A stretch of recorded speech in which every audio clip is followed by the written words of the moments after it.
Hello mga sukis! For today's video, papakita ko sa inyo kung paano ko ginawa yung ating bento number 10 na number cake. Yung number 1 dito sa ating number 10 na cake ay ginawan ko lang siya ng paraan.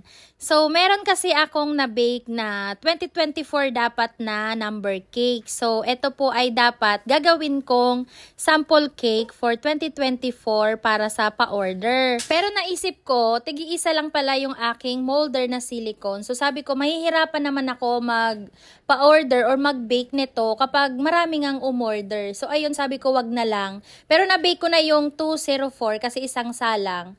So, dapat uulitin ko yung number 2 kasi nga 2024. So, dapat dalawa yung number 2. Kaso nga lang ayun, hindi ko na tinuloy. Tapos ayun, nilagay ko na lang siya sa freezer. Naisip ko na si Chase pala ay magiging 10 months na siya. So sabi ko magagamit ko yung 0 doon. Tapos yung 2 ay gagamitin ko na lang para maging number 1. Gagawan ko na lang siya ng paraan. Ayan nga, kung nakita nyo kanina, kinat ko lang siya. Tapos yung parang kawit ng number 2, hindi ko na tinanggal. And yung mga tinabas ko doon sa ating number 2, dito ko naman nilagay sa ilalim ng number 1. O diba, kaunti lang yung ating natabas dyan, pinakita ko kanina. So, yung number 4 naman, gagamitin ko siya para bukas. Kasi meron akong pa-order na number 4 kay Miss Renalyn. Saktong-sakto naman yung ating number na na-bake, 204. So, nagawa natin ng paraan yung number 1. So, dito naman, gumagawa ako ng pang-topper natin sa cake. So, ito ay fondant. Ang gamit ko ditong fondant ay EMF ni Chef Emily. And ito naman ang ating mga panglalagay na topper. So, each number meron siyang 3 toppers na mukha ni Chase. Kaya naman, gumagawa tayo ng 6 pieces na 2D toppers dito. Alam ko, meron akong video neto kung paano ginagawa. So, simpleng-simple lang naman itong ating topper. So, gumamit lang tayo dito ng 3 color ng fondant.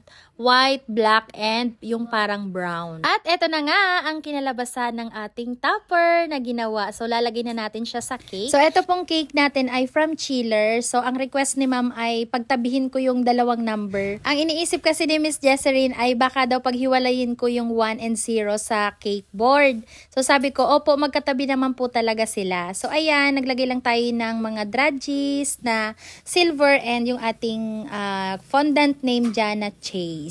So, ayan. Tapos na ang ating cake, mga so-cakes. Ito na ang ating final look. Ayan. Thank you so much po, Miss Jessery. Next time ulit. After ngang ma-pick up yung cake ng rider, so, ayan. Dumiretso naman kami dito sa salon. Kasi magpapagupit si Prince and ako din. First time ko ulit magpalinis ngayong taon.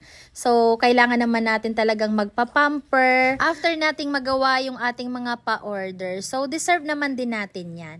And after nga namin magpagupit and magpalinis ng kuko, dumiretso naman kami dito sa dental clinic kasi si Prince ay pinadentist ko dahil meron siyang bulok sa ngipin. Kasi last month ay sumakit yan pero hindi na naulit. Kaya sabi ko bago pa man sumakit ulit ay ipapatingin ko na siya sa dentist.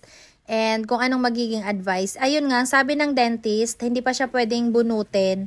Kasi magpapalit pa naman daw yun at hindi pa permanent teeth. Kaya ang ginawa sa kanya ay cleaning lang ng teeth. And ayan, first time niya ngang mag-dentist kasi ngayon lang naman siya nagkaroon ng bulok na teeth talaga. Ang ganda kasi ng ngipin nito simula baby pa siya. Ngayon lang talaga siguro dahil sa mga sweets na din at mga kinakain niya. At ayan nga, after ng dentist ay nagutom and nagyayang kumain daw muna. Tapos nagdumiretso kami dito sa grocery para mamili naman ng mga gusto niya daw kainin. Mas gusto ko talagang kasama to kapag namimili or nag-grocery kasi alam kong yung kukunin niya ay kakainin niya. Ang sabi ko sa kanya, kapag once na kinuha ay dapat ay kakainin and uubusin para walang masasayang. Saglit lang naman kami dito sa grocery tapos maya-maya umuwi din kami agad kasi nga ako ay may gagawin pang cake. Pinagbigyan ko lang talaga tong batang to kasi very good naman siya magpa-dentist. So ayun lang mga so-cakes for today. Thank you so much for watching. Bye!